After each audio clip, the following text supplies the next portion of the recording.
Hi there YouTube. So today I am at Thurlestone Sands in South Devon. The light is pretty dismal, as you can see. Look at the sky, look. Completely flat, completely grey.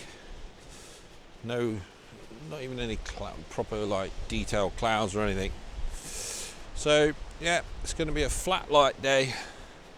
I've never been to this location before, but I have seen some shots from here that look pretty good. So we shall see. We'll see what happens.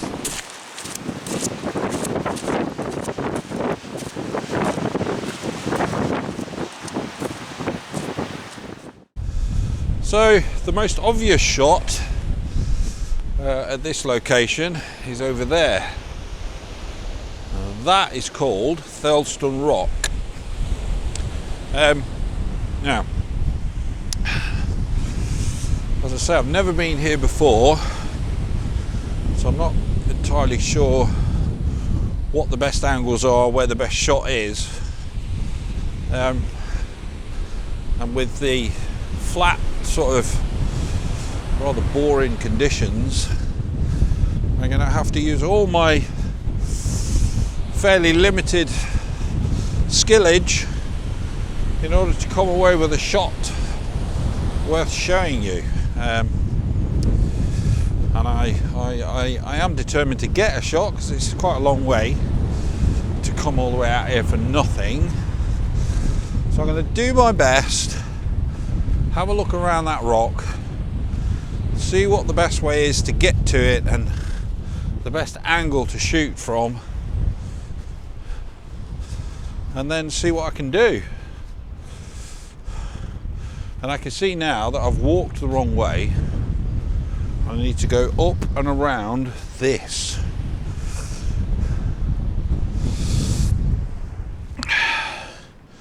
Because it looks about a foot deep, maybe deeper. And I don't want to get ankle or knee deep in water. So I'm going to have to walk up and around it. If there is a way up and around it, there must be. See, anybody with local knowledge or that's been here before would know that there's a bridge right there to take you over to the other side of the beach, past this,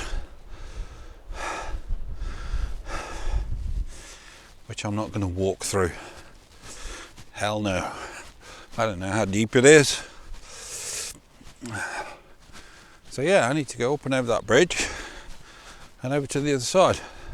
Having said that, there might be a shot to be had here with this water and these beautiful golden reeds and the bridge.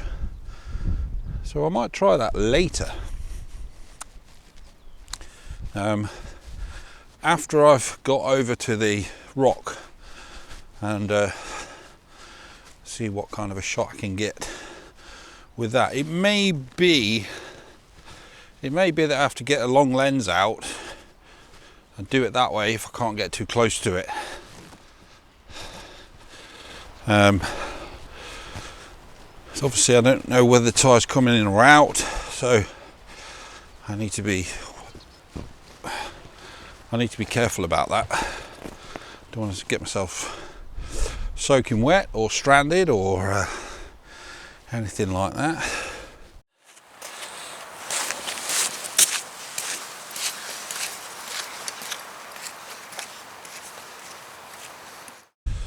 Okay, so just a brief word about the audio source that I'm using, because I have been asked about it a couple of times.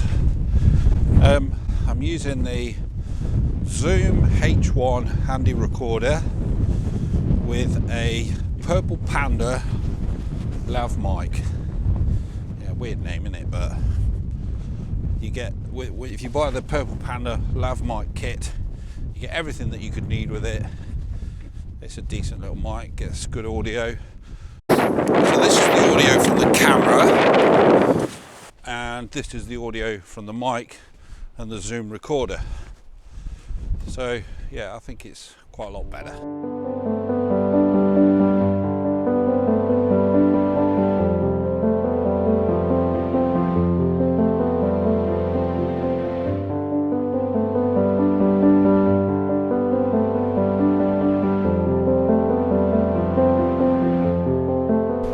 Right, so there's the rock over there. That's what I want to photograph. Had a tiny little break in the cloud earlier. A little bit of light came streaming through, but it's gone again now. So don't know whether that's going to happen again at just the right time. We shall see. Or anyway, I'm having to kind of explore the area to see how best to position myself to get this shot. I'm not quite sure. So because we've got wetlands sort of slightly inland behind the beach, there's a lot of water that comes in. So this could be tricky, but there's obviously a way to get a decent angle on it because I've seen some photographs of it. So I just need to figure out how to position myself in a decent spot.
Right, so I'm going to very quickly talk you through my composition because the tide's coming in and I need to get out of here or I'm going to get stuck. So we've got the rock on slightly to the right of the centre of the frame. We've got the rocks in the foreground at the mid-ground, and then the sea there. F11, 5 seconds, ISO 50, and it's going to be a black and white shot, which I'll show you now. Right, I'm out of here.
Right, I'll just talk you through this shot that I've set up now. What I've done, I've come further in up the beach. I've come away from the incoming tide to a safer spot, and I've framed up a slightly different composition, which I actually think is better than the one I've just done. So we've got on the left of the frame there, we've got the rock, Then we've got these rocks in the foreground. We've got a little bit of beach there. Then on the right of the frame we've got 2 more rocks sticking up, and then through the middle you can see the headland in the distance. So I just think that actually makes for a better shot, and it's going to be black and white because we've got no light, and there's really no colour. Without light and without the sky, there's no colour anyway. It's just a grey sort of dull scene anyway without light. So it's going to be black and white. Now I've got a 2-second timer on. I'm at 4 seconds, f11, ISO 50.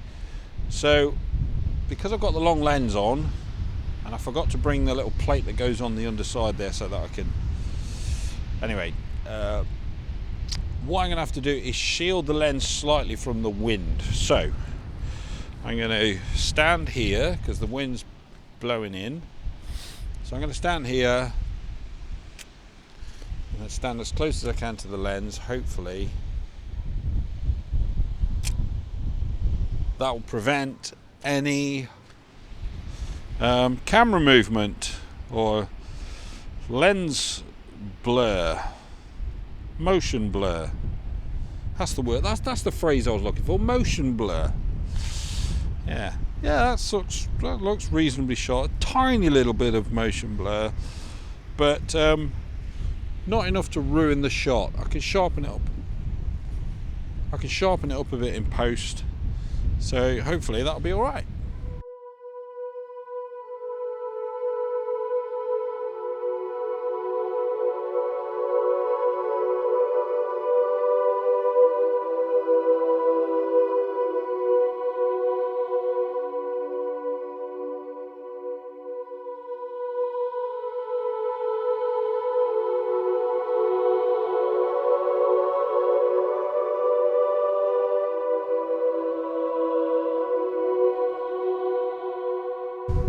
So I decided against the shot of the reeds and the bridge with the water running under it.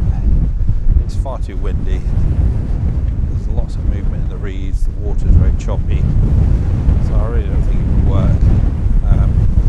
Need a still day for that one. So I'm going to end the video there. Thank you very much for joining me. Hope you enjoyed it. Hope you like photographs. Please leave a comment. Please subscribe. Give me a like if you like the video. Share me on Instagram or Facebook, wherever you want. And I'll see you in the next one.